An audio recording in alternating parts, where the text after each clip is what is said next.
On iOS Today this week, Micah Sargent's out, but Dan Moren's filling in for him. We're going to talk about apps to track your media consumption, Zoom's preferential access to iOS APIs, AirTags, and of course, we've got Shortcuts Corner, feedback, and our app caps. Podcasts you love. From people you trust. This is TWiT. This episode of iOS Today is brought to you by Headspace.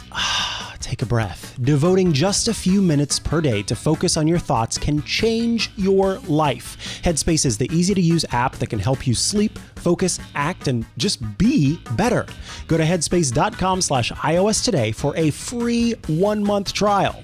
And by Audible. Audible is the leading provider of spoken word entertainment. Delve into your next title on Audible with Audible Plus. New members can try Audible Plus for 30 days. Download the Audible app and get started with a free trial at audible.com/iOS today or text iOS today to 500 500.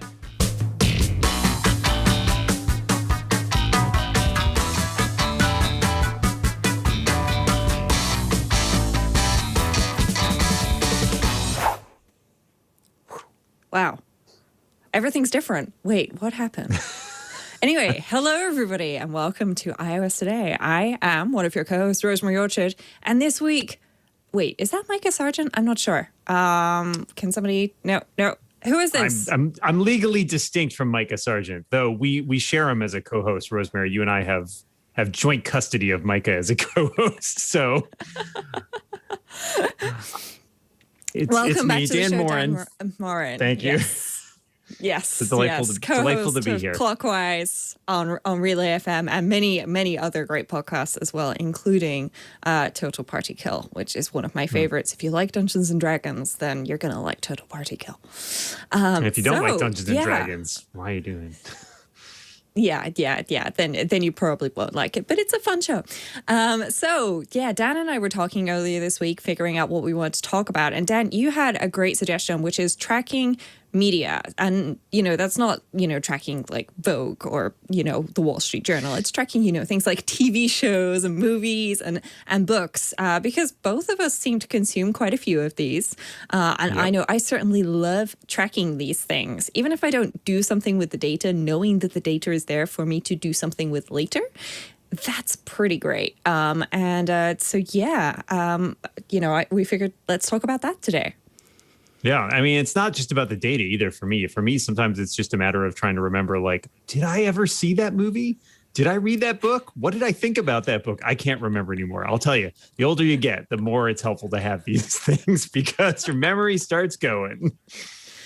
Even if your memory's not going, just knowing, oh yeah, I was halfway through that book and then I stopped it. And having that information allows me to make an executive decision of, I started this book 6 months ago, I got halfway through it, and then I stopped reading it. Either that's because life happened, plausible, or because it sucked. So being able to just go and say, yeah, I'm not going to bother with this anymore, or I'll start over is great. Yeah, it's helpful to keep track of all these things. For a while, I always get very ambitious about them. I'm like, I'm going to track this stuff and I'm going to keep really good tabs on all the things that I saw and watched and read in the last year. And the apps make it a lot easier than my old method of just writing stuff down in a text file, which was not very high tech. And then I would keep forgetting about it. So the apps, at least, I feel like they're kind of there, right? So you can always just bring them up. They're just a tap away. Yeah. And as well, most of the apps we're going to talk about today are free. And interestingly enough, a couple of them all sync with the same backend, which we're going to have to talk about in a little bit. But Dan, I actually wanted to start with your first suggestion for today's show, which is a great app called Letterboxd. And Letterboxd is something I've used in the past, but I ended up switching back to something else, which we'll get to in a minute. But there are lots of great things to love about Letterboxd. So why don't you tell us about it? Yeah, I really like Letterboxd. It's got that whole vibe of like, it's not just a place to keep track of your movies, but since it's got sort of a social media component to it almost, it's like a social network aspect. And that's one of the things I really like about it. And I think that what helps is that it's a social media network where people are just really excited about movies.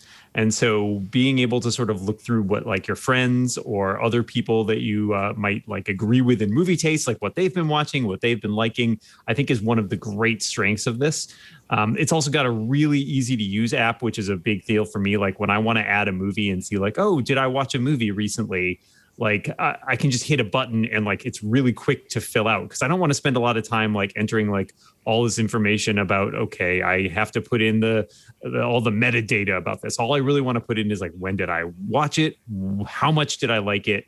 And if I want to add something past that, I can. Like there's a space to do a review. There's a space to add a little more detail. It also has one of my favorite things. It has a little like icon basically that you can do when you're entering it that says, I've watched this movie before, which again is like really convenient because sometimes I watch movies that I've seen before and I still want to note that I watched them for those data collection purposes, but it's not like I'm, watching this for the first time. And I like to be able to have that distinction between those two things.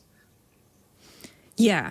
And one of the things that I love about Letterboxd and one of the reasons why I keep it installed is, this social media component, as you said. So I follow you, I follow John Syracuse, a couple of other people on here. And it's always interesting seeing back in the home section what's new from my friends, what's popular with my friends as well. Mm-hmm, for example, you recently watched The Brothers Bloom, which has been added here. And just being able to do that as well. And also seeing, reviews of from friends, and also some people have got lists, which is great. So and there's a couple of people I follow here on Twitter, and I often find out about things that they've linked.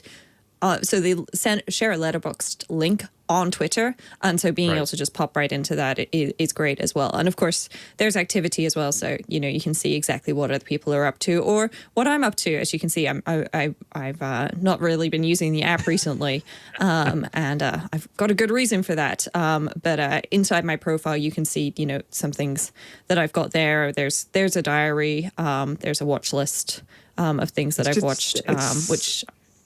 Yeah. It's a really nicely designed app, I think, is a big part of it. Like it makes the experience of keeping track of this feel really good. It looks really great. It's clearly an app designed for people who love movies. And I think that's the best part about it is that it's really designed for that. It feels like, you could do a lot of this stuff in other forms or on other social networks, but having a place that's specifically about movies, it really works for it.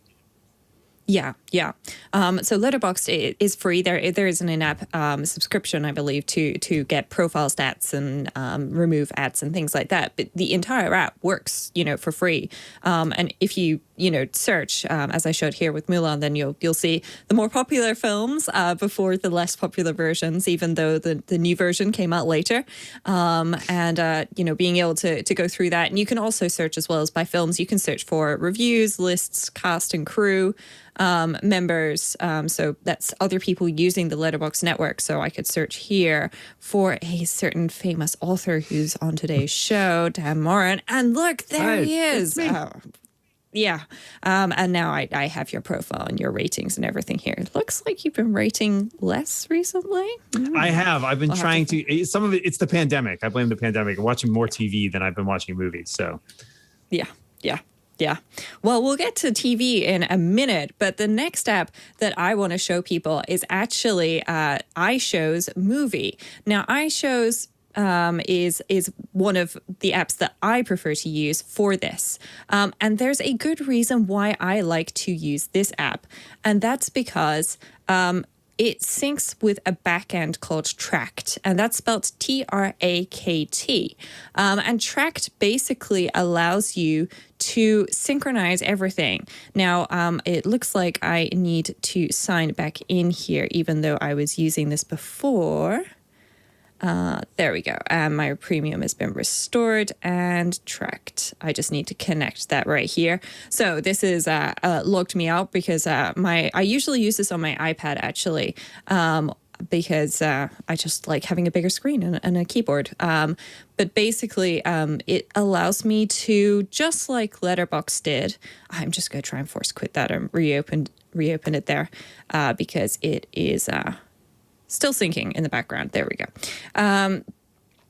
So what you can do here is you can search for something. So I'm going to search for Mulan again, which is something I recently watched. And it's going to take a moment and it's going to pop up and it's got, all of the different things. And I like the way that it presents stuff with the artwork. Especially I've recently been binge watching old Disney and new Disney. So it's nice to know which Mulan I'm looking at, and I can tell by, the artwork. So I can tap on that and then I get this information about it along with some of the artwork. And I can check in and say, I've watched this, or I could give it 5 stars and then check in. This, allows me to do what I want now. I'm not sure it's actually that great a film, so I'll just fix that right there. But I can also see there's apparently 5 people on Trakt watching it right now. And the reason why I like Trakt is because I had a huge collection of DVDs taking up lots and lots of space. So I spent a bit of time on my Mac and I actually ripped all of my DVDs and put them on hard drives. And I now watch them with my at-home movie server called Plex. It's like Netflix only. It's only my DVDs on there. It's not got all the other stuff. But it also doesn't have a monthly subscription. And Plex can sync with Trakt, which means if I had watched this through Plex, then it would have just shown up here automatically as something I've watched. Now, I don't have the DVD of Mulan, unfortunately. So I watched that on Disney Plus. So I was able to get that there. But it has the ability to look for things like trending films and so on. And because this is using Trakt as its backend, then it's got access to a lot more data than just one service. Now, it does have a kind of social component if you're using Trakt, but if you're not, then you're not going to be finding as many people through that. But this is just, then I have an inbox. I have my favorites because it reinstalled right before the show. It's unfortunately not showing those, but I can also go back in time and add something on a previous date to say that I watched it then, which is something that you can do actually with all of these, which I really like. So this is an alternative. And again, this one is free, but you need the in-app purchase if you would like to use that Trakt sync, which is honestly why I bought it, because then I have this and it's pulling in all of the things that I've got recently. So it's got all of the things that I have access to.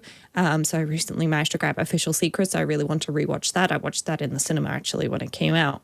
And so that's, I can then, go ahead and just say that I've watched it, which I have. So that is iShows Movie, which is powered by Trakt. And that is another great application for people who are looking to track films, especially if you do happen to have something like Plex set up at home, or maybe you mostly watch in a browser on your Mac, in which case there are plugins which can automatically send things like Netflix and so on straight into Trakt. And so then being able to see it all in one app on your device is great. Excellent. That's nice. I like that. There's enough opportunity to do both of those and have a good competition in that area, which is nice. Absolutely, yeah. And there's plenty of opportunities here. And so, we've just looked at 2 options for movies. There are lots of other good ones out there, but I use iShows, you use Letterboxd. So we're just focusing on, ones that we actually personally use here. Yep. Television though. Television's harder to keep track of, right? Yeah, because you mentioned just now that you have been spending more time watching television recently, and you're introducing me to an app that I have not used before. However, I did notice it syncs with Trakt, so I signed in with my Trakt account, and I realized, unfortunately, the results of last year's being unwell has resulted in The Good Witch showing up here. Oh my God. So this was on Netflix and I was not particularly very well. And so I wasn't really focusing. And so I just ended up binge watching this on Netflix. I didn't think it was particularly good. And now it's showing up here again. It's like, oh my gosh, why is this here? I want to get rid of this. So I found out that you can swipe to delete. So do I get to do that, Dan? Are you going to let me do that? Or do I have to? You may absolutely do that. You have permission. You have permission to edit and curate your list however you like.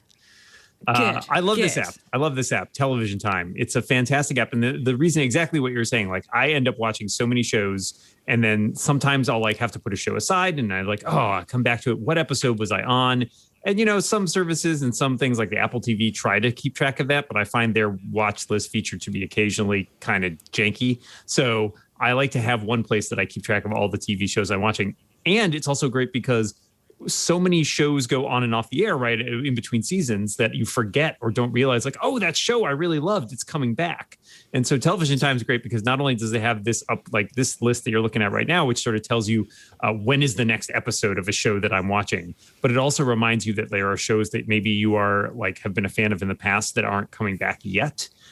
Or you have shows that have gone on hiatus and aren't back for a while. And so then when those shows do come back, they sort of get bumped up the list, which is nice.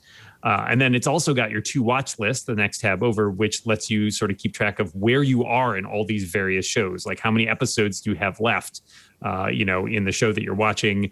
And you can sort of just hit that check mark when you've watched one and it adds it to the watch list.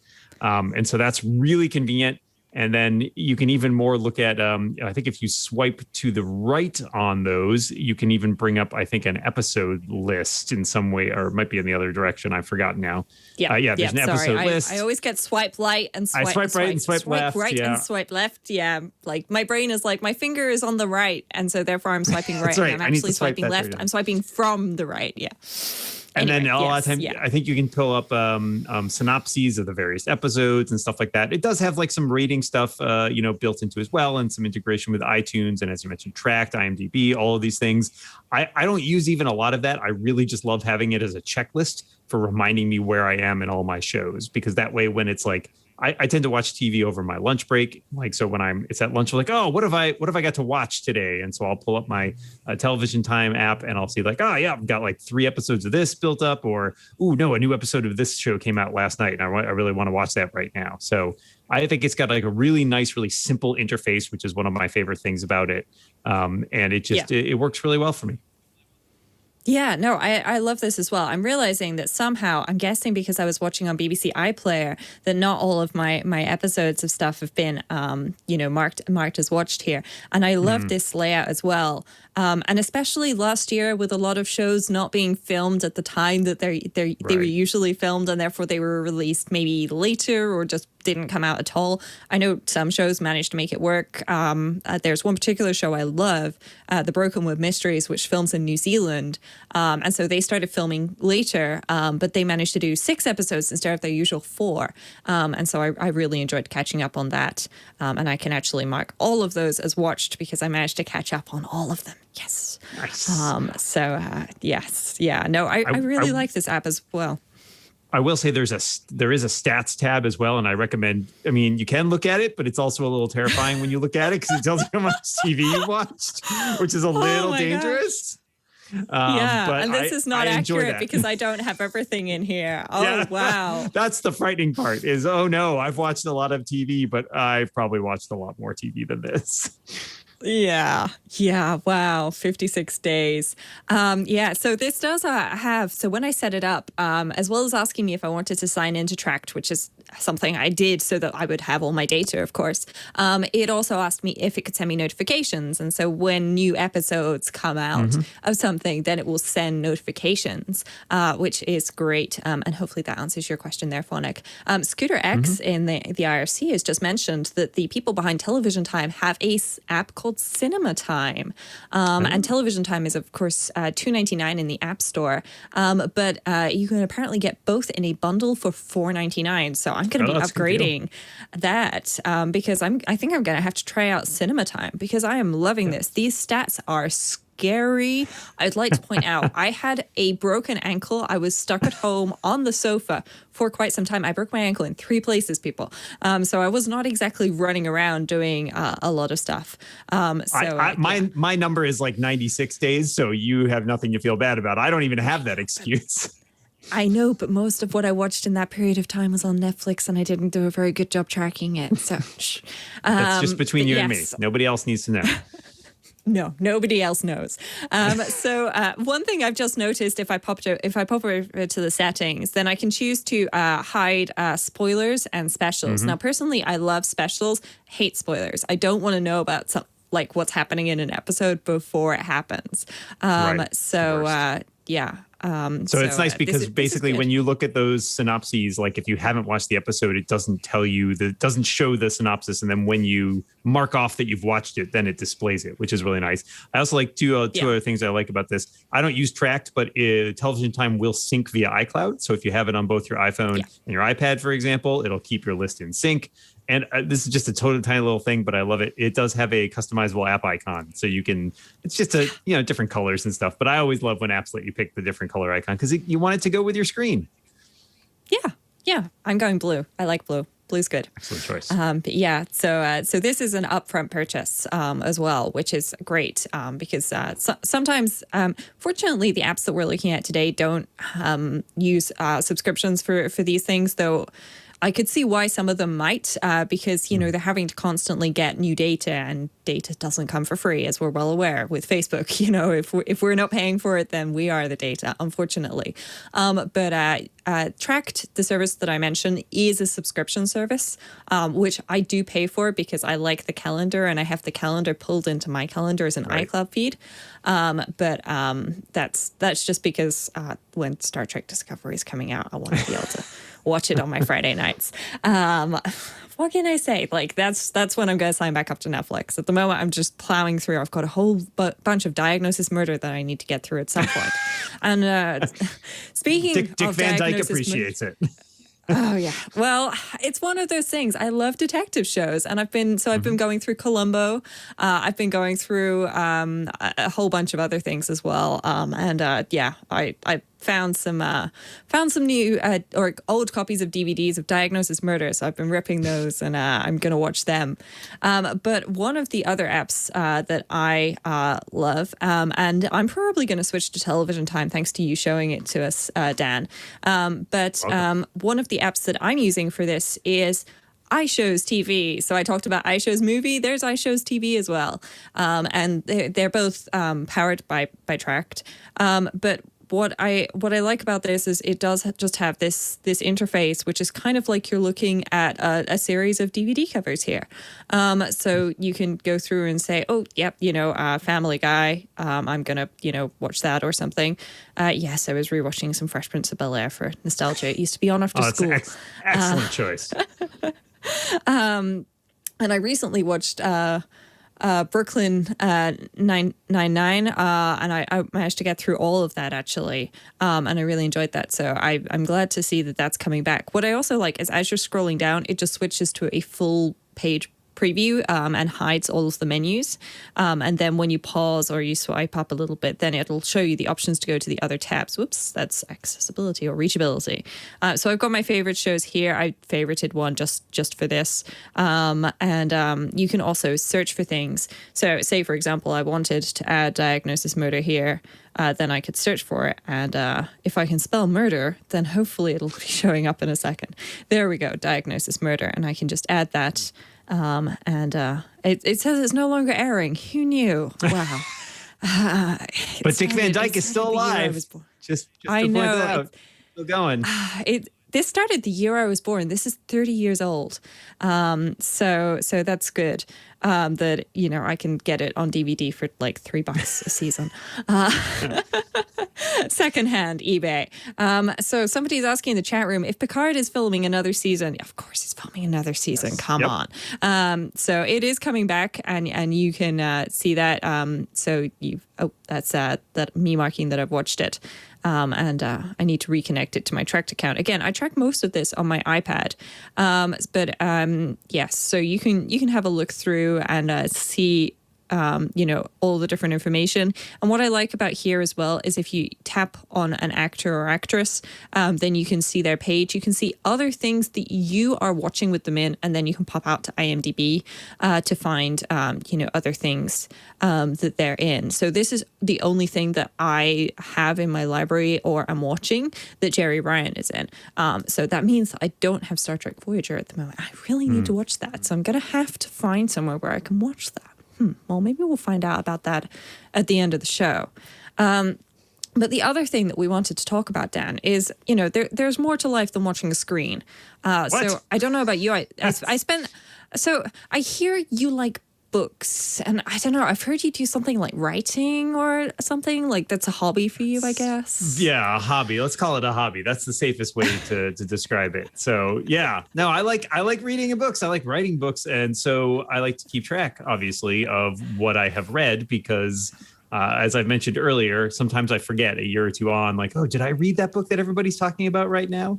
And I started again trying to do, one of those very simply with like a text file years and years ago, and then decided there must be a better way. And of course, I've fallen into the embrace of Goodreads, which is probably the biggest and most popular way to keep track of what you've read. And a large part of that is because it is owned by Amazon. So of course it has that integration.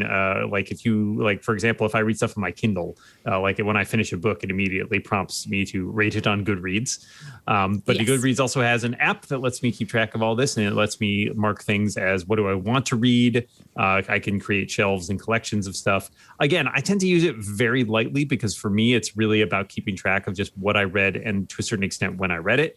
So when I finish a book, I immediately go into Goodreads and I, search for the book and I usually give it a rating just so I can remember for myself, like, did I like this book? So it's a nice thing. And yes, I do also happen to have some books that I've written that are on Goodreads. But yeah, I've actually had some time spent with it from the perspective of an author as well. And one of the nice things about there is like, you can interact with authors. For example, one of my favorite authors, Lois McMaster Bujold, just came out with a new novella that I really want to read. And I found myself curious about something like, oh, you self-publish these novellas now. You've been a traditionally published author in the past. I'm curious about the different ways that you approach that. So I could literally write her a question. And this morning gotten a note back that she had answered my question, which was super cool because I got to read her whole thought process on that. So it's a nifty site for keeping track of all this different information. Yeah. So I tend to use Goodreads for me personally for nonfiction rather than fiction, just because I have a whole collection of fiction books. And I tend to... I'm not necessarily the most thorough reader. Let's put it that way. Maybe I have a little bit of ADHD or something. It's certainly undiagnosed if that's the case. But I tend to skim read, which means that, things like the Byron Agenda end up on my want to read list. And then I also have this problem of I forget to go back and update it if I don't read it on my Kindle. Or some cases I've bought the book from somewhere else and loaded it onto my Kindle. And then, of course, unfortunately, that means that it breaks that Amazon automatic integration. You then have to go back and do things manually. But I do love these because, of course, I've read the Byron Agenda. And I love the fact that when you rate a book, it automatically marks it as read because Goodreads has an assumption if you're going to rate a book that you've read a book. And this is very true. And I definitely am giving your books, Dan, 5 stars. I will make sure to space out my reviews, though, so that nobody thinks that I'm just, just chilling here. Because I'm not. I genuinely have enjoyed them. And I'm pleased to see that you're doing quite well in the reviews there. Hopefully some people get some ideas of some extra reading materials as well. There is also, though, this Discover tab with popular lists. And this is often where I go to browse for just, I'm looking for something new to read and I don't really know what to read. And if I ask my friends, no offense to my friends, but I'm going to get slammed with recommendations and then they're going to be very upset that I didn't choose their book. And sometimes you just don't need that overhead. So I like being able to pop in here and go, well, there's a new Andy Weir book out, Hail Mary. I've actually seen quite a few people I know chatting about this recently. And so I think I'm going to put that on my want to read list because a lot of people seem very excited about it. But being able to look through things like new releases and also they've got these popular lists is great. What they also have are the ability to do friends. So just like Letterboxd has, this also has the ability to add and connect with friends. And so I can follow certain people here. So Kelly Guimont's a friend of mine, and Goodreads is, of course, not loading. All of my bandwidth is being used for my camera here. There we go. And so I can have a look and see, what is she currently reading? She's currently reading the Oxford American Dictionary. Really, Kelly? It's very ambitious. Somebody's got to do it, right? Somebody's got to do it. Right. Yeah, and it seems like she's been on a bit of a Stephen King binge recently. And so, I love the fact that I can pop in and see, and it's not notifying me when other people read a book.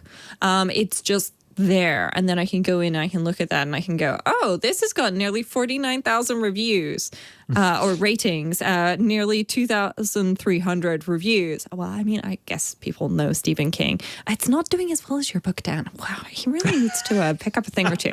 Together, yeah. Yeah, come on. But I also like the integration with the preview feature. And so obviously this is coming from Amazon's Kindle software. I have a physical Kindle. I have the Kindle Oasis. So being able to have a look here is great. I can also tap Read in Kindle, and then it should pop open the Kindle app. That's going to take a very long time, so I'm going to cancel that. I also like the fact that you can share your Kindle previews with other people, because most of my friends have got Kindles. There are other ebook readers out there. There's Kobo and many other, great options. I personally just ended up on the Kindle, and it's one of those things that, unlike my iPhone, I don't feel particularly compelled to update when they come out with a new version. I'm pretty happy with what I've got. I like the fact that you can follow people, and I'm pretty selective about who I follow actually on Goodreads, just because I don't want a flood of recommendations when I'm looking for something new. It's either going to be through the Discover tab, or every so often I'll pop into the My Book section, because you can sync your collection to Goodreads from your Amazon library as well, which is quite nice. So I will say one of the things I really like about Goodreads also is they have this the reading challenge feature, which I've started using in recent years to sort of push myself to read more, because I found myself, again, we talked about watching TVs and stuff like that, but you can set for yourself a goal and say, my reading challenge for this year is I want to read a certain number of books. I want to read 20 books or something like that. And then as you go, it will keep updated with all right, you are this close. This is where you are on your reading challenge. And, maybe you're a few books ahead, maybe you're a few books behind, but it's a great way of actually trying to feel it's the gamification aspect of it, right? I want to encourage myself to read more. So I like to set a little challenge for myself. This year, not doing so great. Last year I did great. This year, not so great, because I think I picked a couple of really long books to read, and it's really skewing my average there. So, but I like it as an idea. Yeah, well, I can say this isn't 100% accurate, because I've read way more than one book this year. But again, the thing with this is either you need to be using the integrations, or you need to be manually updating it. Jeff in the Discord in Club TWiT is asking if there is something similar for the Kobo. And Dan, you might know this because Jason Snell, somebody who you occasionally do a little bit of work with, switched to the Kobo full time. Do you happen to know if there is something like this? I don't know off the top of my head if Kobo has anything quite as large as this. And I think Jason still uses Goodreads, even though he's reading stuff on the Kobo. So it doesn't necessarily have the integration, but you can always go and add stuff manually. And even for me on the Kindle, because I tend to keep my Kindle in airplane mode a lot of times just to conserve battery life. It doesn't I don't even use the automatic part. I usually just pick up my phone when I finish the book and immediately enter it. Yeah. No, I also keep my Kindle in airplane mode. Seriously, that is a pro tip for anybody. I know we're iOS today, but Kindle pro tip for people: keep it in airplane mode unless you want to access the internet with it. To download a new book or something. Keep it in airplane mode, flip it on and off every once in a while, and your battery life will be considerably better. Way better. All right. Well, before we go on to the news, we actually have a special message from Micah for us today. All right, Dan and Rosemary, go ahead and breathe in and back out while we take a quick break. And I thank you for filling in for me this week. I do appreciate it. I want to tell you about Headspace, who are sponsoring this week's episode of iOS Today. Wouldn't it be great if there were a pocket-sized guide that helped you sleep, focus, act, and just be better? It may sound too good to be true, but it's not, because there is. And if you have 10 minutes, Headspace can change your life. Headspace is your daily dose of mindfulness in the form of guided meditations in an easy-to-use app. Headspace is one of the only meditation apps advancing the field of mindfulness and meditation through clinically validated research. That's why earlier when I said it can change your life, yeah, they wanted to make sure that they could actually say that and that it meant something. So this is clinically validated research for this app. It's incredible. So whatever the situation, Headspace really can help you feel better. If you're overwhelmed, well, Headspace has a 3-minute SOS meditation for you. Need some help falling asleep? Headspace has wind down sessions their members swear by, including me. And for parents, Headspace even has morning meditations you can do with your kids so you can get them started early. Headspace's approach to mindfulness can reduce stress, improve sleep, boost focus, and increase your overall sense of well-being. Those are all such great things. And for a mood-boosting workout, check out Headspace Move. Just 30 days of Headspace lowers stress by 32%, and just 4 sessions can reduce burnout by 14%. Folks, I really dig Headspace, especially everything to do with sleep. I'm a big sleep nerd. I love learning about new sleep science, and there are some really important options within the sleep section, including some SOSs, which are this idea that maybe you wake up in the middle of the night and your head is just racing, you can't fall back to sleep. Well, you can check out one of these sleep SOSs and get some help on falling back to sleep and calming that racing mind. It's fantastic. Headspace is backed by 25 published studies on its benefits, 600,000 5-star reviews, and wait for it, over 70 million downloads. That's right, 70 million. Headspace makes it easy for you to build a life-changing meditation practice with mindfulness that works for you on your schedule, anytime, anywhere. Yes, you deserve to feel happier. And Headspace is meditation made simple. Go to headspace.com/iOS today. That's headspace.com/iOS today for a free 1-month trial with access to, Headspace's full library of meditations for every situation.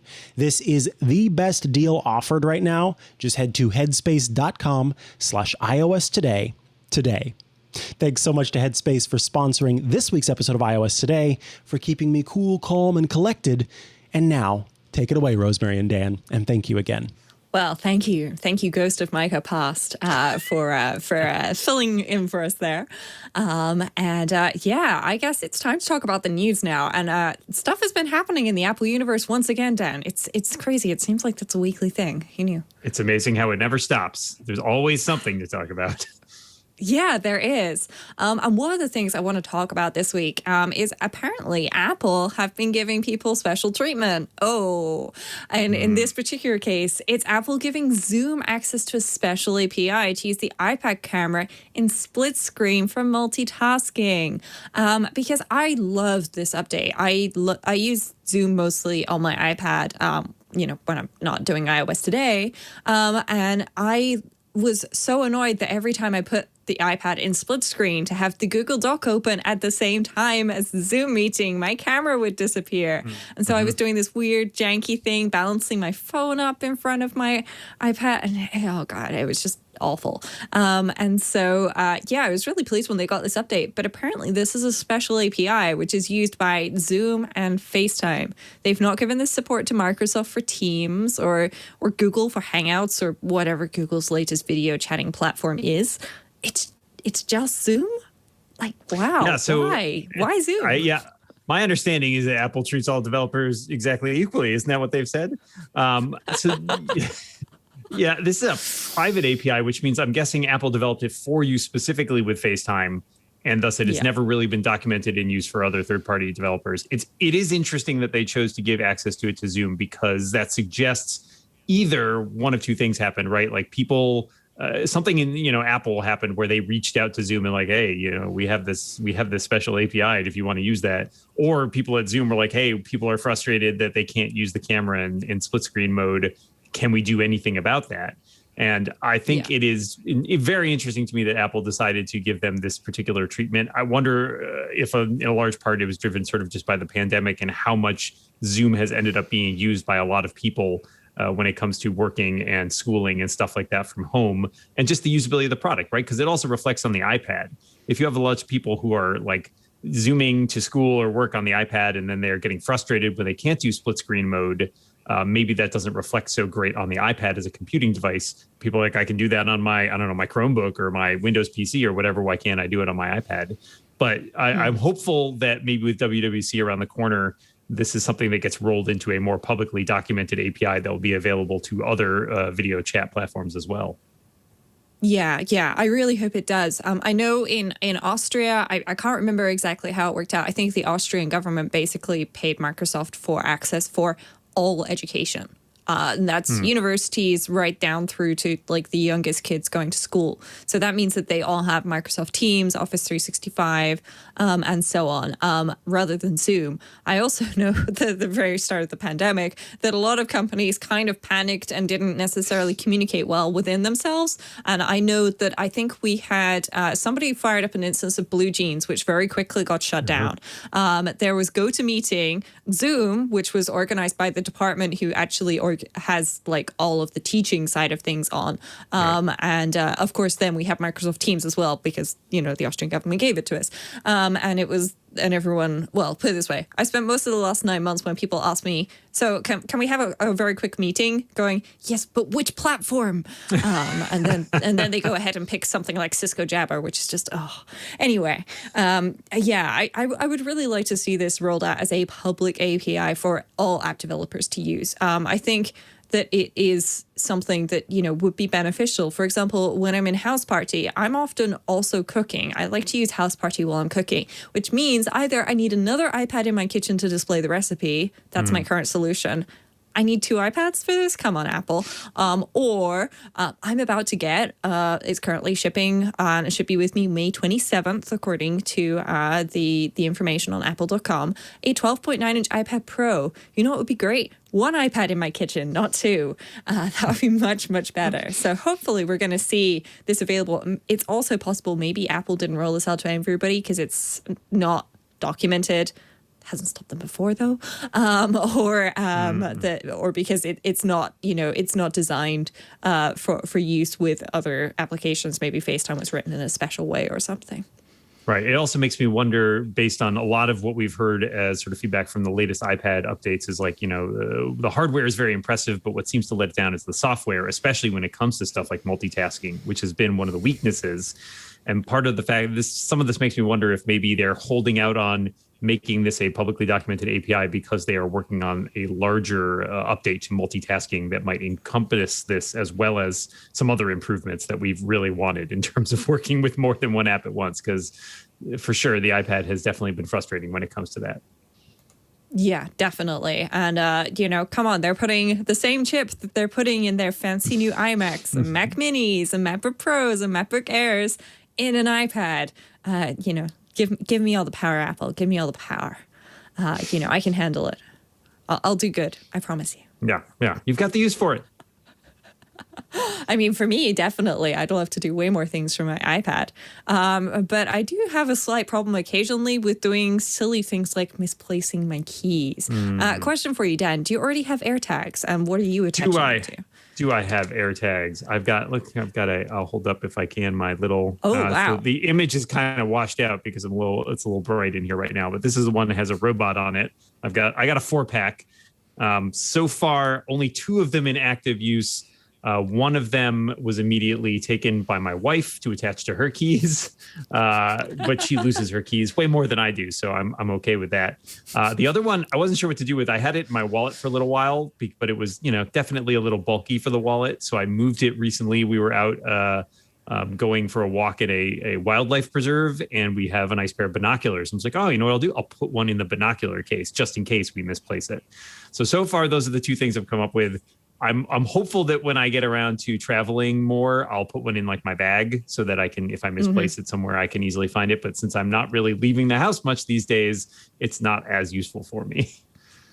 Well, I was challenged. I was on Smart Tech Today with Matthew Casanelli yesterday, and he gave me some homework. And so this is the standard Apple TV remote. and I 3D printed a case and put an AirTag in the back of it. So my Apple TV remote now has AirTag support. However, unfortunately, I can't necessarily recommend printing this case. I think if you buy it from the Etsy seller, you're going to have a much better experience because my Apple TV remote is stuck. I was going to get a heat gun and heat this plastic up yesterday and get the Apple TV remote out, and then I thought, no, I want to show it on iOS today as well. So I didn't do it last night. I'm going to have to get that out though because I also my favorite thing about that is that it's also now twice as large in red, which also makes it less likely that you will lose it. Yes, it will. It's considerably less likely to fall into the couch cushions. I will give you that. It's also it's much easier to tell which way is up because you can you've got the feel on the bottom. So that's good. That said, I kind of prefer. Not just because it's purple, I have a silicone case for my Apple TV remote, and especially considering the fact that the top of that is glass, I like that. Though I now have carpeted floors, so it should be less likely to break should it fall or slide off. But the reason why I ask you, Dan, about the AirTags is because I was going to ask your opinion on the Chipolo ONE Spot, which is now available with Find My integration, and it is slightly cheaper than the AirTag. I say slightly because in the UK, a single AirTag retails for £29 and the Chipolo ONE Spot retails for £28, but I had to pay postage and packaging. So I ordered one out of curiosity because, I like to compare these things. But mine, I missed their email, is not shipping until August, which is not great. So I was going to ask, do you have any thoughts on the Chipolo ONE Spot? Yeah, I think the other thing that may set it apart, and again, not having one to compare side by side, I think is a big question, is that I think they talk about the speaker potentially being somewhat louder for one thing, which could be, the AirTag speaker is fine if it's just like in a thing attached to your keys or whatever. But, like I said, I put one in my wallet for a little while, and when I triggered the speaker as I was trying to find it, it was kind of muffled because it was within the wallet. So I'm curious to know if the Chipolo is any better in that department. I mean, they claim that it is, I wanted to say it went up to like 120 decibels or something. It was quite loud according to what they were saying. But I'm not sure how that translates if it's like, well, you lost your remote in the couch cushions. If it's down there underneath the cushions, that's going to do a pretty good job of muffling that sound. The other thing that I think is interesting about it is that unlike Apple, since they don't seem as concerned with perhaps maybe the very sleek industrial design, is the Chipolo One has a hole in it for attaching to like your key rings or whatever, right? So that potentially makes a difference, right? Because you have to buy an accessory right now, right? When you want like to use your AirTags. And you could buy something like this Belkin accessory. Which I did. I bought 3 of these actually. One, the pink one for me, one blue and one black for my parents. I hope they're not watching today. My dad's birthday is tomorrow and my mom's birthday is on Tuesday. And they don't know what they're getting. Actually, I'm getting them on Kindle as well. I'm pretty certain they're not watching. They usually wait until I send them the link, so I'll just forget until next Wednesday. It's fine. So you can get things like, this Belkin one. There's also cheaper ones available on Amazon. Moco have some, which are leather-like, which look very similar to the Apple Leather Loop. There's also some from ESR, which I've also ordered for my parents. I'm giving them a choice of a couple of different tag holders for their AirTags because I'm switching them away from tile. I find this interesting. The waterproof rating on the Chipolo ONE Spot is officially water resistant, and it can resist a sustained low pressure water jet spray because it's an IPX5 rating, whereas the AirTag is IP67, which means you can submerge it in up to a meter of water, about 3 feet of water, for 30 minutes. So, I think it depends. Obviously, if you drill a hole in your AirTag, A, be very, very careful. B, your warranty is null and void. And C, it does not have that waterproof rating anymore. So, be careful. And I don't think hot glue is going to fix that. It's interesting to see this coming out. I'm hearing mixed reports for people, whether or not they would rather get this or just straight up get get the AirTag. On your point, Dan, of the sound being muffled, obviously this AirTag in this remote holder, the other reason why I left this in here, is the speaker is not inside the metal part. This is the battery right here. The speaker is pointing at the remote itself. Right. So I'm just going to trigger the play sound and we can see how muffled it is. And it's now, of course, going to take forever because I've just had to. That's really quiet. I don't know if that's coming through on the microphone. I can hear it just barely. Yeah. That's really but it is quiet. I'll grant right? you. Like if you, harder to find. Yeah. I'll grant you, I've got headphones in my ears, so it's kind of blocking the sound a little bit. But it's so quiet. I think one of the interesting things mainly about it is like the big question that people have with all of these technologies is how easy is it really to find something, right? And the fact that Chipolo is part of the Find My program where it can take advantage of the Find My network, it does seem like one of those cases where Apple opening that up really has meant that they can't. We just talked about private APIs, and it's like, well, they could have leveraged that in some ways to make their product so much better, right? We are the only ones with access. And so the fact that Chipolo and other competitors can use the Find My network as well does seem like it takes away one of the things that could have been like an AirTag edge over everything else. So I'm very interested to see how that pans out in terms of Chipolo's place in the market. Yeah. And I love the fact that, you can do this with your iPhone where you pick up your iPhone, you wander away from it. And it's there going, you're getting further and further away. I'm limited by my arm span here. It's saying I've got to 4 foot. That's good. I could actually move the TV remote a little bit further away. There we go. So it's trying to figure out exactly where it is. You can see a slightly messy office of mine in the background. If I move it back, then it will start vibrating. And as I get closer, it does that magic and says, "Oh, it's right here. Congratulations." I've said before, but I think what I really want is the feature where I can have it tell me if I get too far away from it. Like if I've left my keys inside the house and I start to leave without the keys, like my phone can buzz and be like, "Oh, did you remember your keys?" Which I think is possible for them to do. I would love to see something like that. I mean, Tile have that feature as a subscription, and I kept looking at it, but I just never. I was at the point where I was going to get it, and then there was a pandemic, and I thought, I'm just never leaving the house again anyway, so why would I bother? Solves that problem. I'm not sure the pandemic is necessarily a great solution to not losing my keys. I do have AirTags on all of my keys now. I'm quite pleased about that, and I've got one in my bag as well. I just need to get this one back out so I can put it back in my bag. So that's my homework for this week. Though speaking of homework, Apple seems to not be doing so great in selling the HomePod. I'm not talking about the HomePod Mini. Those are selling like hotcakes. But the HomePod was discontinued 2 months ago. You can still buy it on the Apple Store. It's still there. It turns out it's not even good at going out of stock. What was the HomePod good at? It sounds great. I have 2 of them. And I managed to buy them as Austria, well, right here. A country. Yeah, but I lived in a country where they weren't even officially sold. And I still managed to somehow buy 2 HomePods from retailers in Austria. I guess people bought them on the German version of the retailer and then returned them because I got them refurbished, which translated to somebody opened the box and then brought it back. So I was quite pleased at that. I was not pleased when I bought my first one and I was going to the hairdressers on the way home and I realized that actually the HomePod is really heavy. That surprised me. They're quite heavy. Yeah. Yeah. And it's a shame because, they've got great sound in them, but they are expensive. So I got a Sonos One for a while, and then I gave it to my parents at Christmas, and my dad loves it. But he was around here the other day helping me fix my new. I got a smart door lock actually, and he was helping me install that, and he was commenting, "Hey, this is better than that speaker you gave us."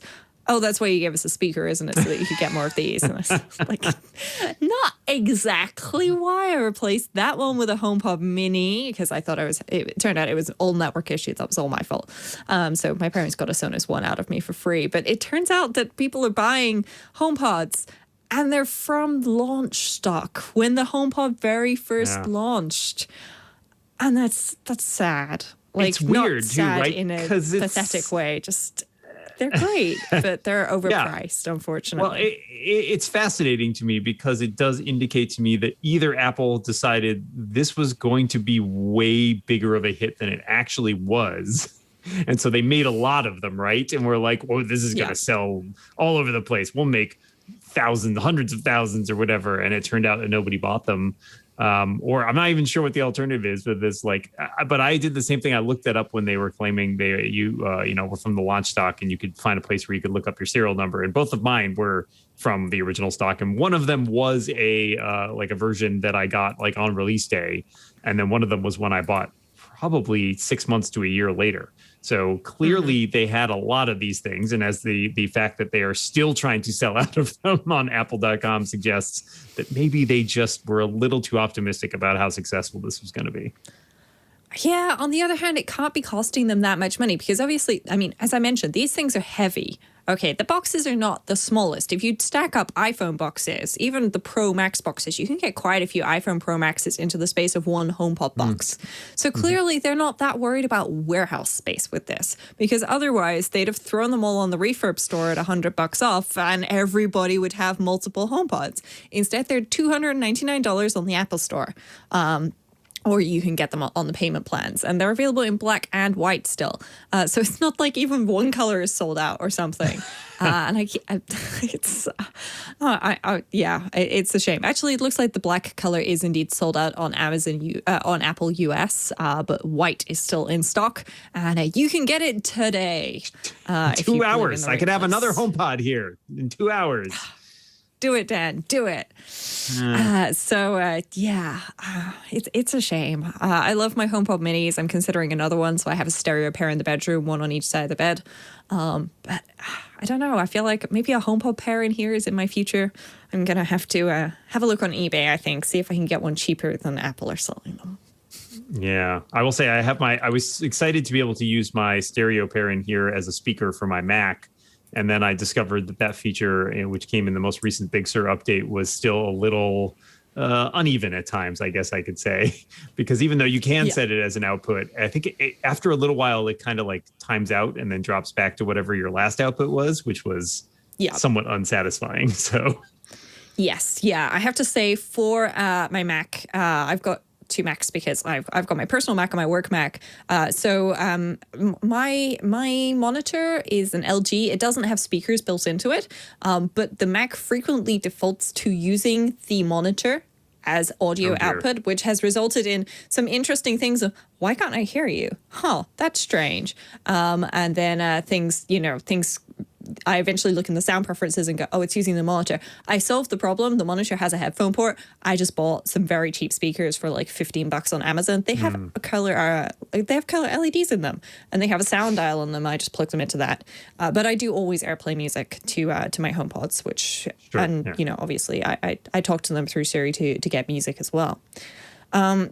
But let's, for our final segment in the news, just pop back to the AirTags, because people have been concerned about AirTags. Obviously, there's been some concern about stalking and so on with the AirTags. This is not a feature or flaw unique to AirTags. It can happen theoretically with all Bluetooth trackers and similar items. But people are starting to worry about AirTags actually being hacked, like people jailbreaking AirTags and, finding vulnerabilities there. And so doing things like changing the NFC URL. So for people not familiar, there's a little NFC chip inside of the AirTag, which means that if you tap it with an iPhone or an Android phone, most Android phones have NFC built in, not all of them, then you should be able to get up information if the AirTag does not belong to you. If it does belong to you, it's not going to do anything. But if the AirTag doesn't belong to you, then it should pop up a little screen that tells you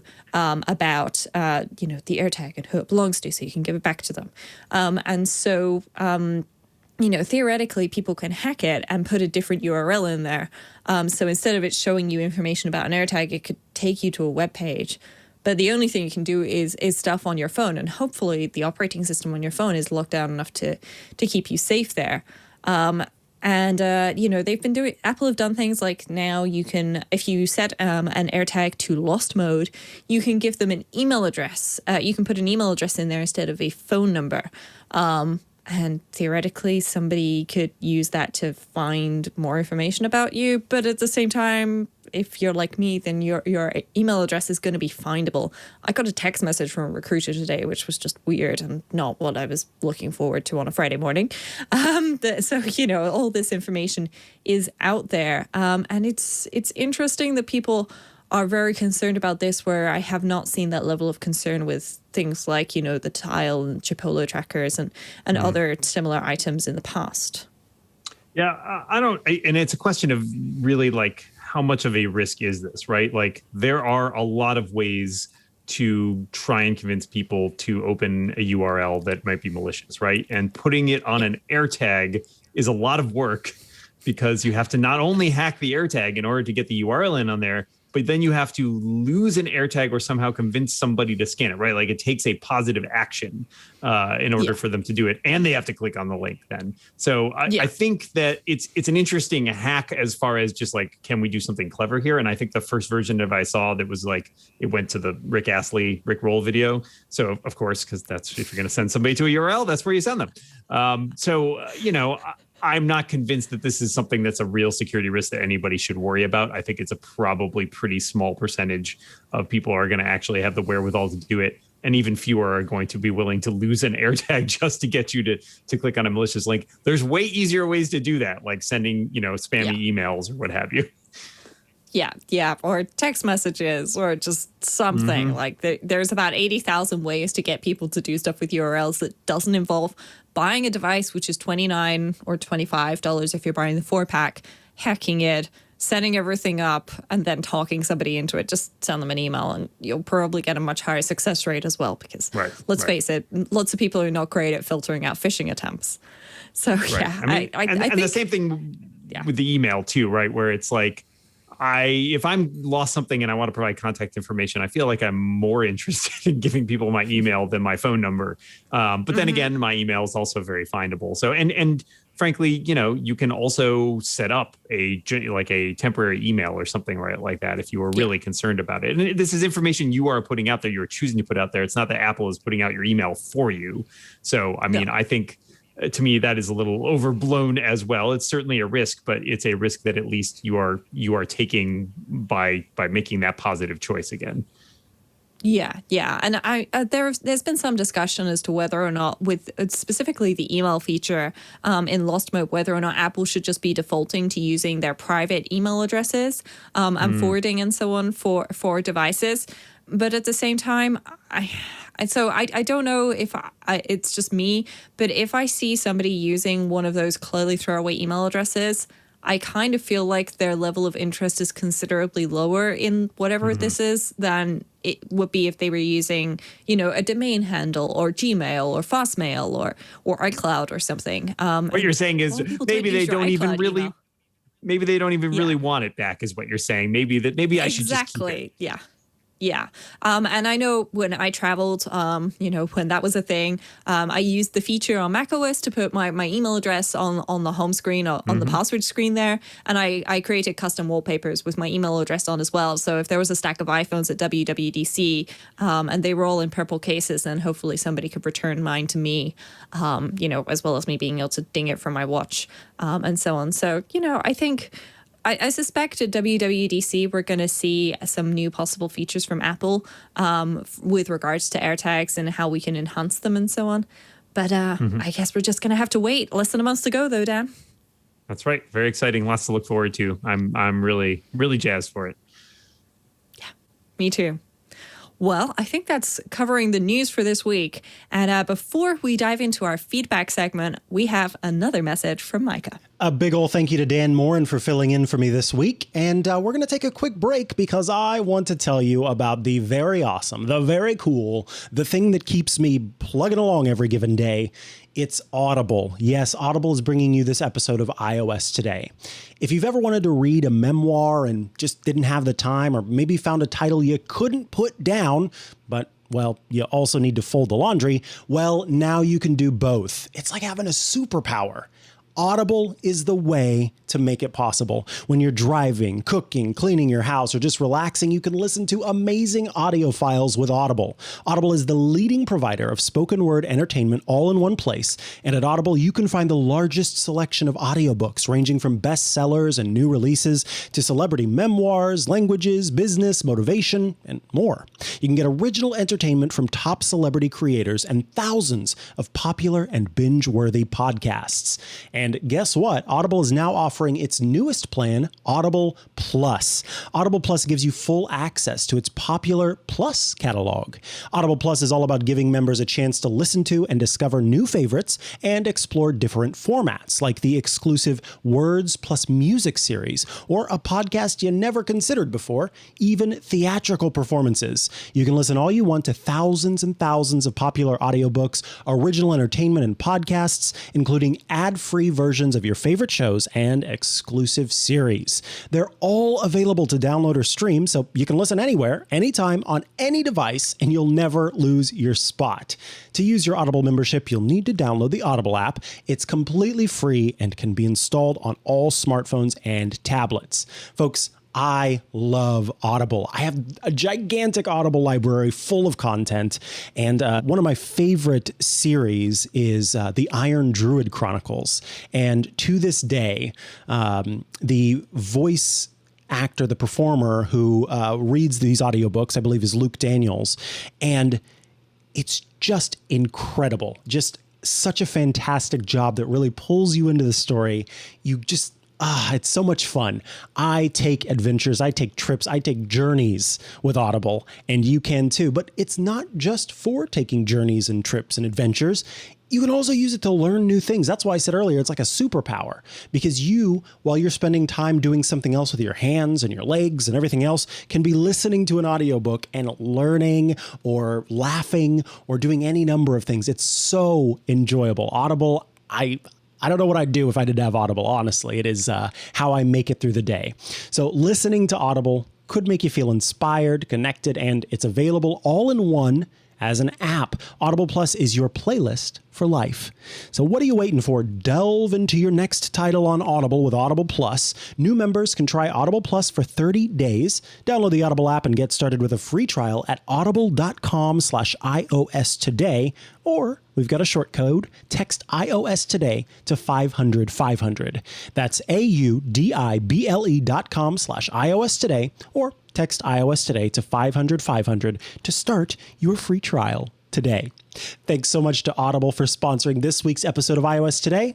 And Dan and Rosemary, take it away. Well, I think, Dan, it's going to be time to do some feedback. So are you ready to get started with Shortcuts Corner? All right, let's do it.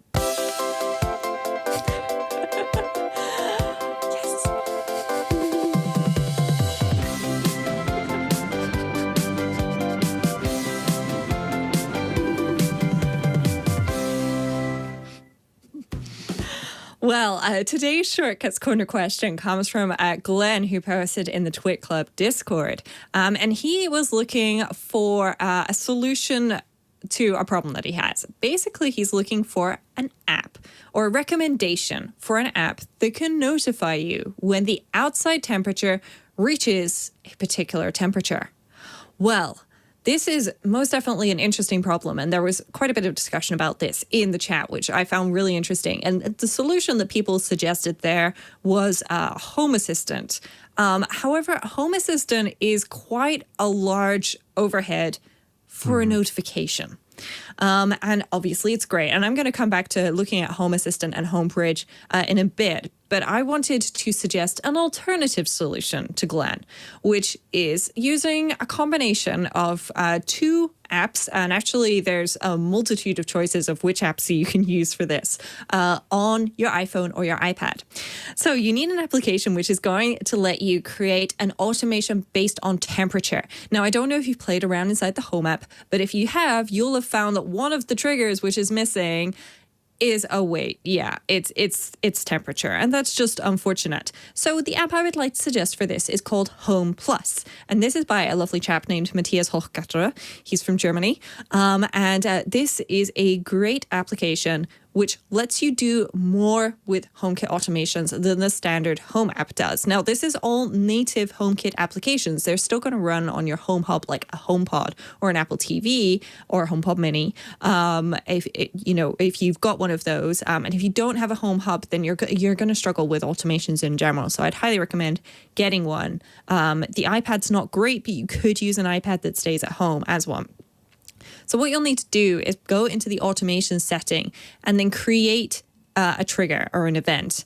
And for this, you need to use accessory state. So if I have a look through, then I've actually got a whole bunch of options here, and I can pick a whole load of things. So I can say, when a window opens, or when my curtains close, or when my heater turns on, or when my bedside lights turn off, and things like that. For the time being, I'm actually going to use the bathroom temperature, and I'm going to set the current temperature. Now, what I would recommend here is, so it defaults to saying what your current temperature is. So that's, in my case, 19.9 degrees. If you're looking for a trigger when something reaches a specific temperature, I'm guessing this is based on summer, then I'm going to say greater or equal, and I'm going to change that equal, because otherwise every time the temperature drops, you're going to get that notification again, and that's not great. And then you can change things, and this does it in 0.1 degree increments. So I should note I'm using Celsius here, so 19.9 is pretty warm. It's not cold.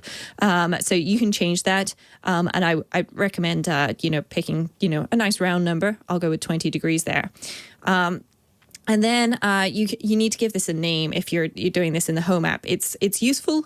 You can't do this, unfortunately, in Home itself. Home Plus does like to get you to give automations names.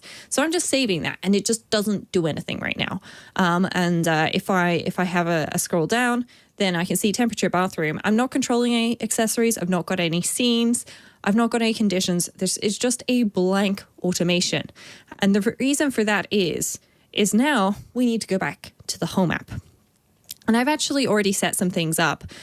So you can see here when the bathroom temperature changes is disabled. And what you would do then is you tap select accessories and you scroll. And depending on how many things you've got in your home, you might need to scroll a long way. But then you need to tap convert to shortcut. And then you'll do some things. And there's a choice of two options here, which is why I've already got two set up. So I'm just going to switch back to my 1 p.m. one. And this is using an app called Pushover.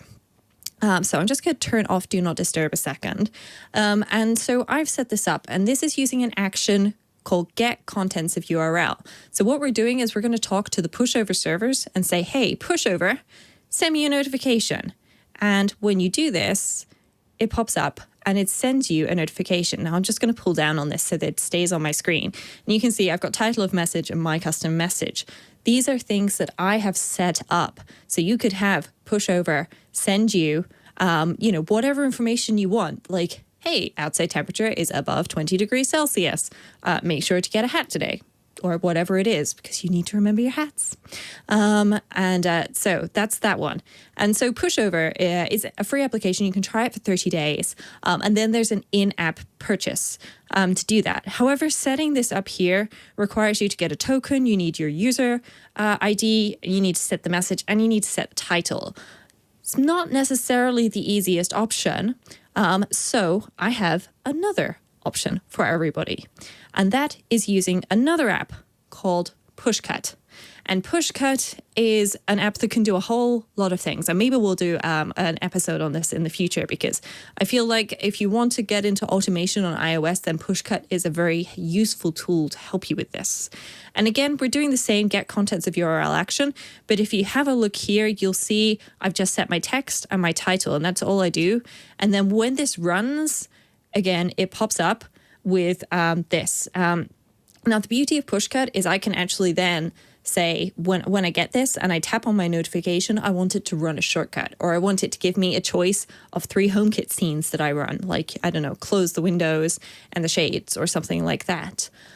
So, there's choices here that you can do. Of course, there are some other options as well.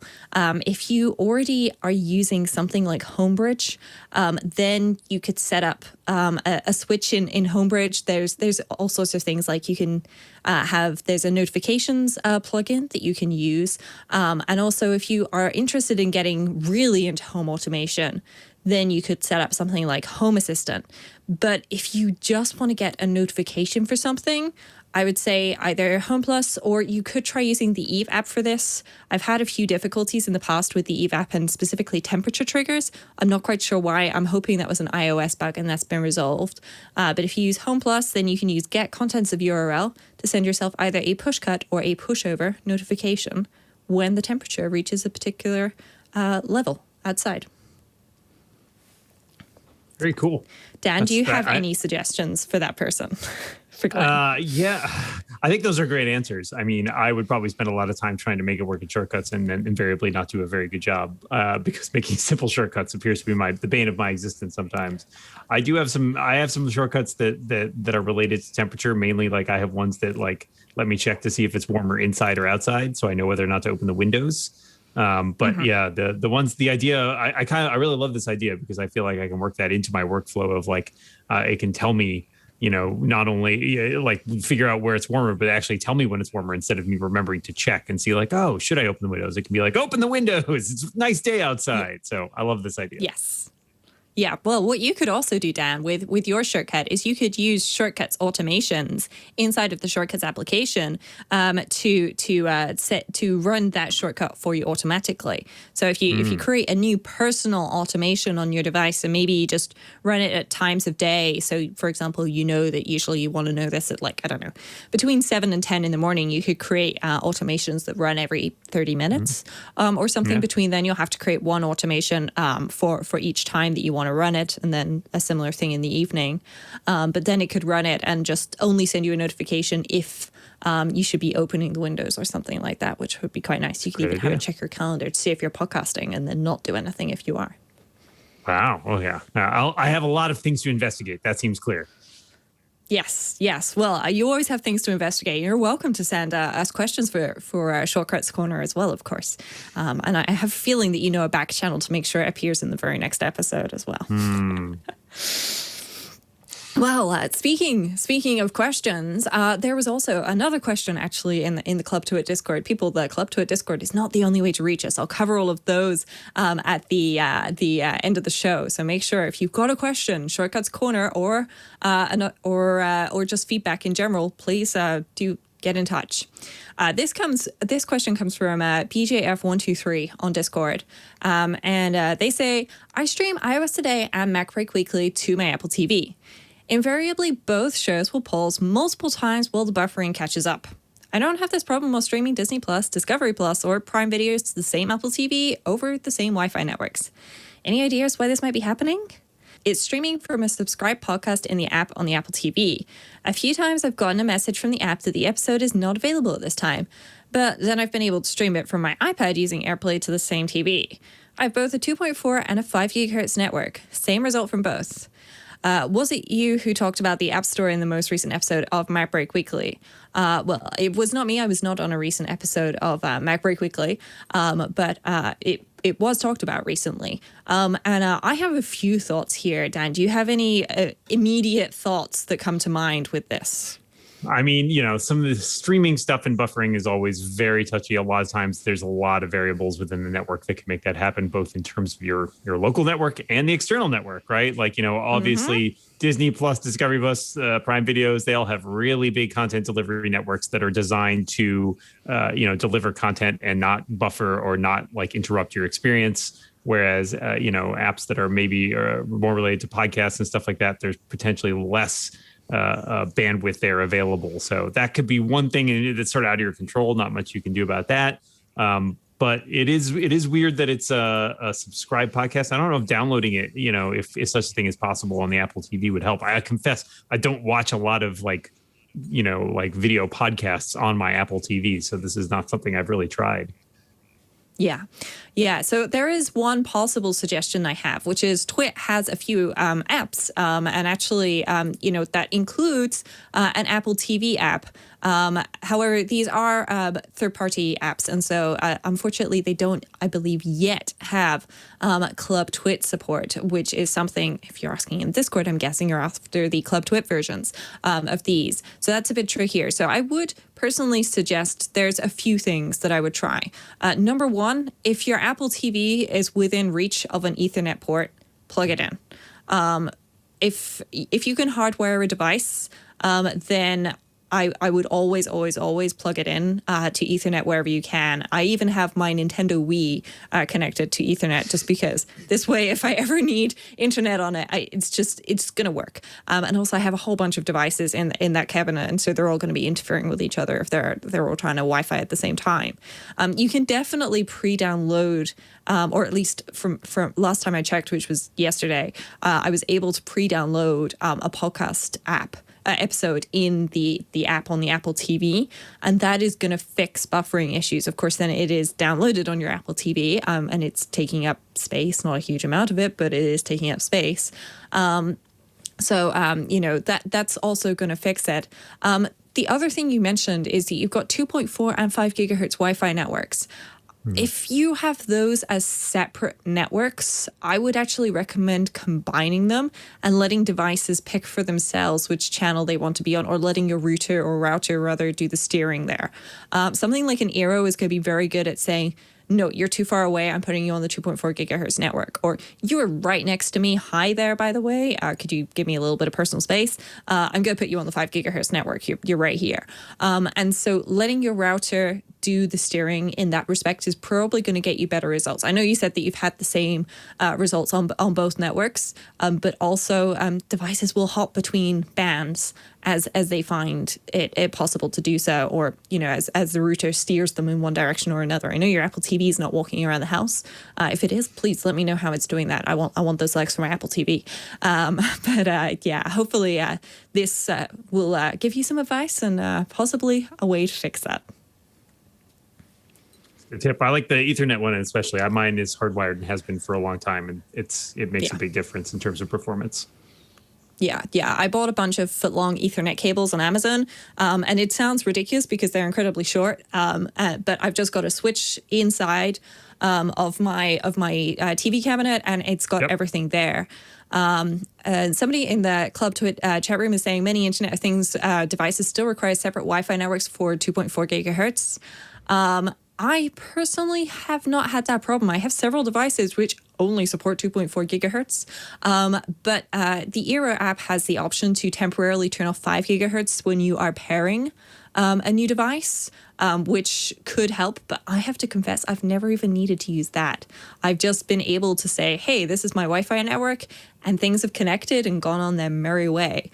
If you are having that issue, it's possibly also something to do with your router as well as the device. It could be the device, though. Some Internet of Things devices are using, unfortunately, quite cheap components, and therefore, they're just not going to deal with that very well. Fortunately, my Ring camera is quite happily talking to my Eero. It's talking to the Eero right behind me, actually. So there we go. That's working.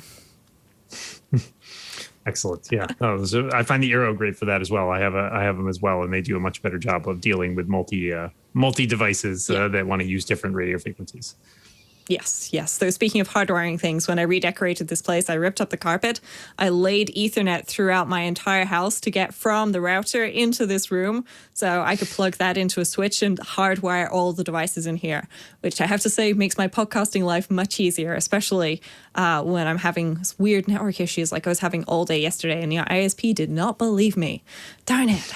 I'm going to have to find something that's going to fix my network problems. So, are we ready for app caps? Always. All Always. right.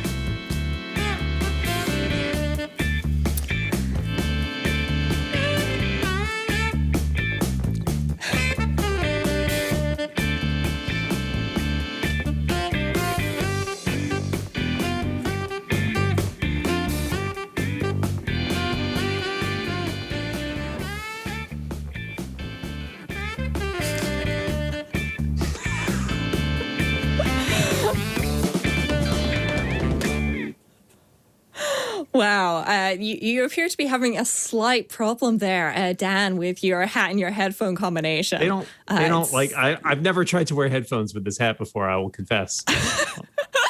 Weird, as surprising as that may sound, I'm sure to you right now. Definitely. I don't have dedicated iOS Today headphones at all.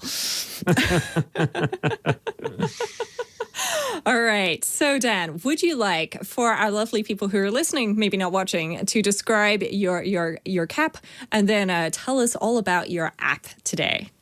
Absolutely. Well, this hat, gosh, I don't even know how old it is, but I definitely have had it since I was a kid. It is a coonskin cap. It is not made with real fur. This is all fake. I got it as a kid to dress up as, I want to say, Davy Crockett for Halloween one year when I was maybe 8 or 9. So it's pretty old. And it's, I have a lot of fondness for it. And it's held up pretty well. And I think that's probably, a testament to the fact that it's entirely made of fake fur. So I guess that holds up okay. It's got a nice little tail on it, though. I particularly like the stripey tail. Yeah, the fact that the tail is stripy there is definitely helping you out a lot, I think. Thank you. Yes. It's a necessary accessory in the modern world. Real fake raccoon is what it is. Real fake raccoon. I'm impressed it still fits if it was a Halloween costume. Oh God, it's enormous too. It could, if I hide the tail, it just kind of looks like a really weird hairpiece. Like I've got this sort of brown gray hair. That's how that looks good, right? I should use that more often. Yeah. Definitely. It's a good look for you. I'm giving Craig Federighi a run for his money here. All right, let's talk about apps. The app I picked this week, I'm so glad that you mentioned you were having trouble with your ISP. I mean, I'm not glad that you're having trouble with your ISP, but I'm glad that you mentioned it because I too have run into this problem lately. And the thing that I turn to is an app called iNetTools. And iNetTools takes a bunch of those handy network utilities that on your Mac you might use in the command line, or I think in the network utility app, and it brings them to your iPhone. So if you need to test something on your network, well, you only have an iOS device in front of you, you can use iNetTools. And so it's got Ping, which is, of course, our very favorite classic app to sort of test whether your router or a network address is actually receiving information. For me, it's been super handy to check for dropped packets.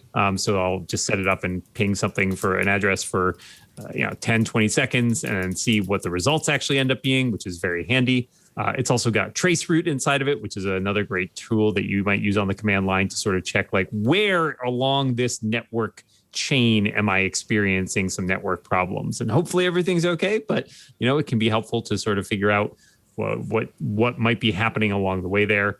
And then it's got a bunch of other like tools within it that are all super useful that I use, some less than others, but it's got a DNS lookup, which is very useful when you want to sort of know like enter a IP address and get the corresponding server name or vice versa. It's got a port scan, so you can sort of check and see like, are there ports open on my computer that are, I might want to close, or I might want to check and see what's actually accessing that. All sorts of great tools for this kind of thing. It can scan your local area network. And of course, you can keep track of specific servers, make sort of a favorite list and have it check and see what is I have got like my 4 addresses that I ping all the time, and I want to just be able to quickly access them. But yeah, so you've done your LAN scan there. You can see everything that's on your network. And sort of figure out. It's still scanning. In case way people too can't many tell, things, Rosemary. Way too many things. I live alone as well. Oh God, this is terrible. It's revealing how many devices I have. It's not including the things that aren't even turned on. Oh wow. So yeah, I have quite a few devices. I actually 37. It's not that bad, is it? I would say I probably have maybe that many, and there are 2 of us in this house though, so maybe. I won't judge, though. I won't judge. Most of them are mine. Automation. I have like 8 Raspberry Pis. It's a necessary thing. Yeah. So yes. Yeah.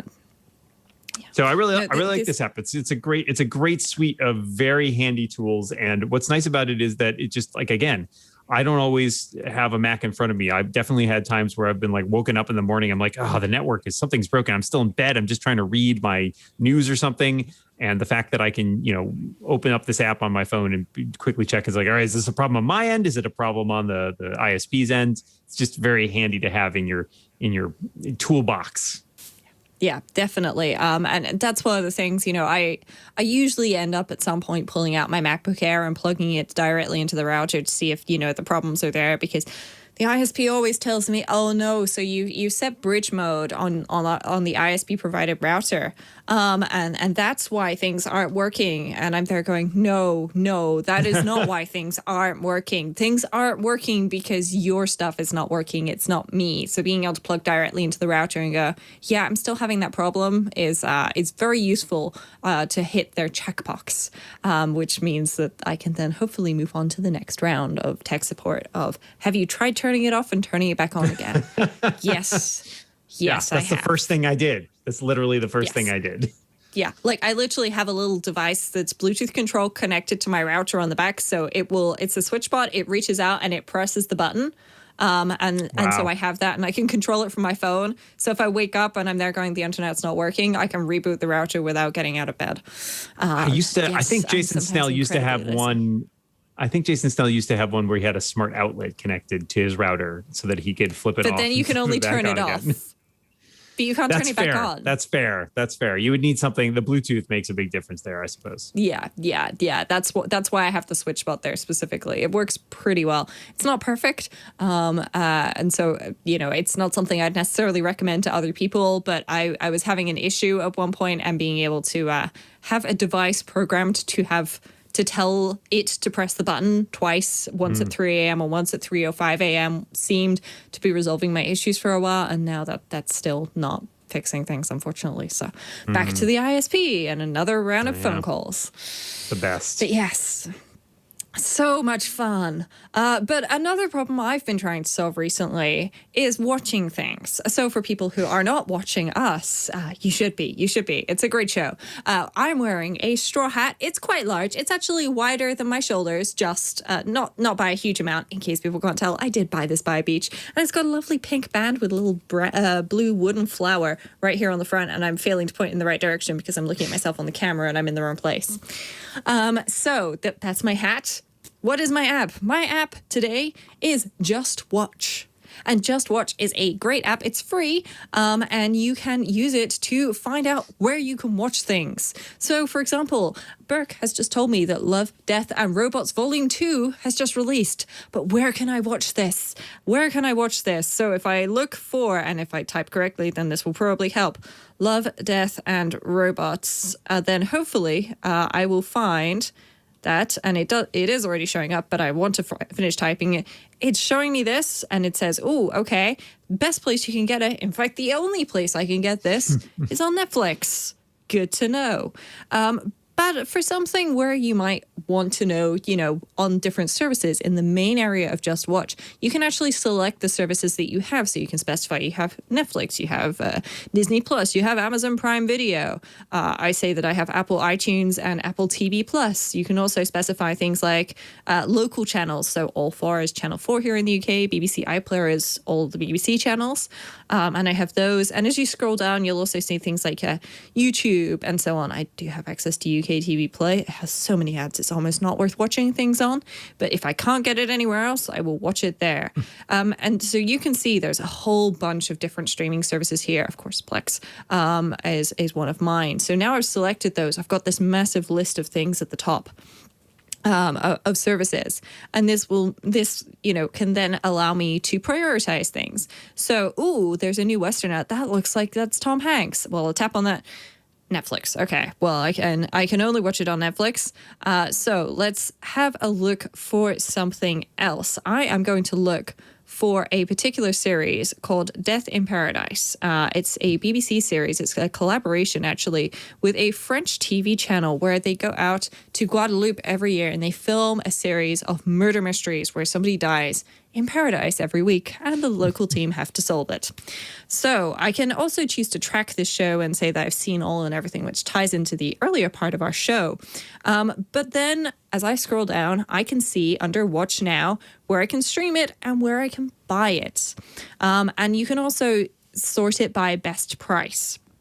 And so actually I can see that I can stream 8 seasons of this on Netflix, 9 seasons of it on BritBox, 10 seasons of it on BBC iPlayer and Sky Go. And I can buy 10 seasons on Apple TV, so that's actually iTunes and Amazon, but I can only buy 9 seasons on the Sky Store, so that is good to know.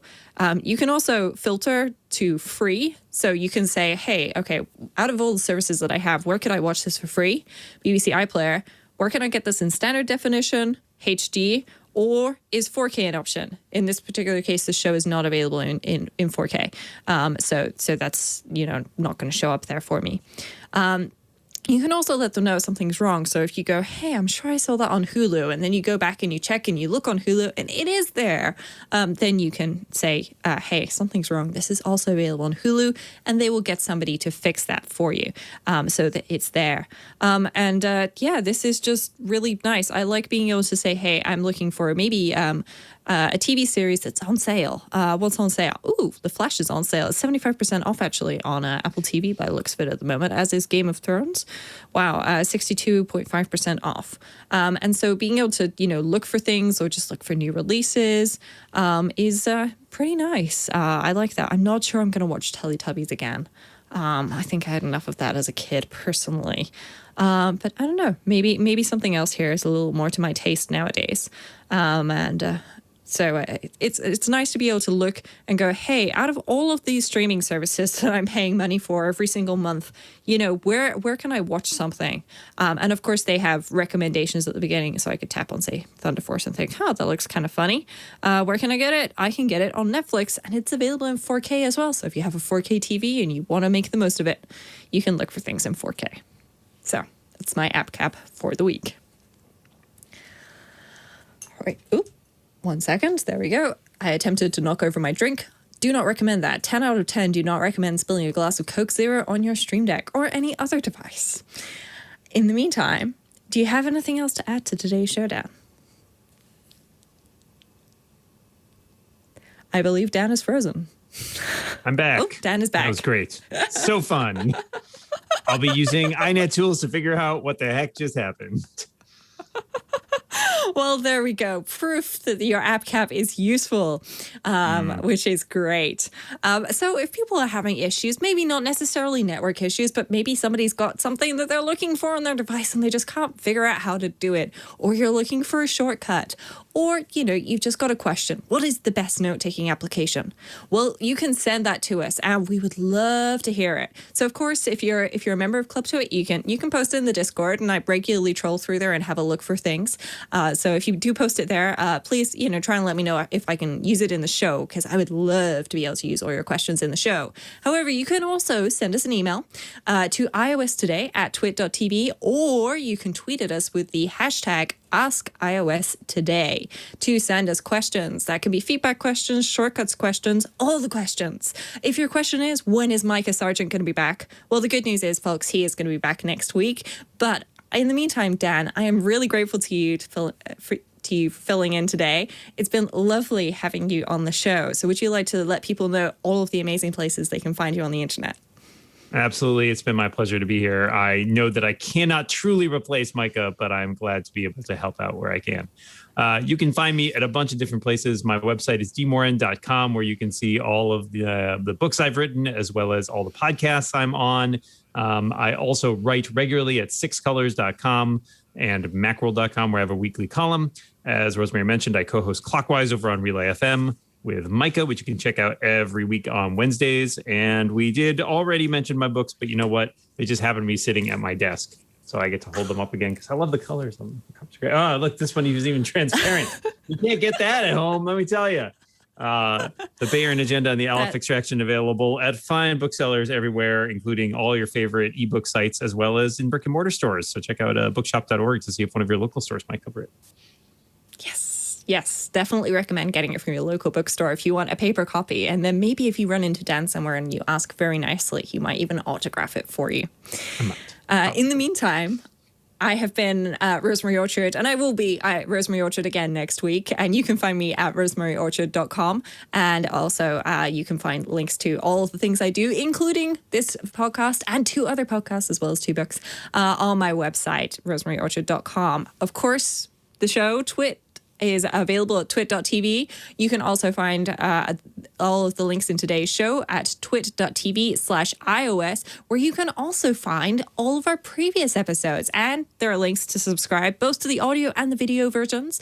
And of course, if you want to, you could catch us live every week where we record. That's always fun. And I would like to thank everybody who has joined us live today. It's been a pleasure hosting you in both IRC and Discord. And in the meantime, we'll be back next week. So say goodbye, Dan. Goodbye, Dan. No ads, just the content. That's what you get when you join Club Twit. You even get extras like Twit Plus, our new bonus feed just for members, and exclusive access to the Club Twit Discord community. Join now for just $7 a month and support Twit as we continue to create top-notch podcasts you expect and deserve. We're just getting started, so be one of the first to join as we build Club Twit from the ground up. You could be an early member. Go to twit.tv/clubtwit to learn more and sign up now. Thanks.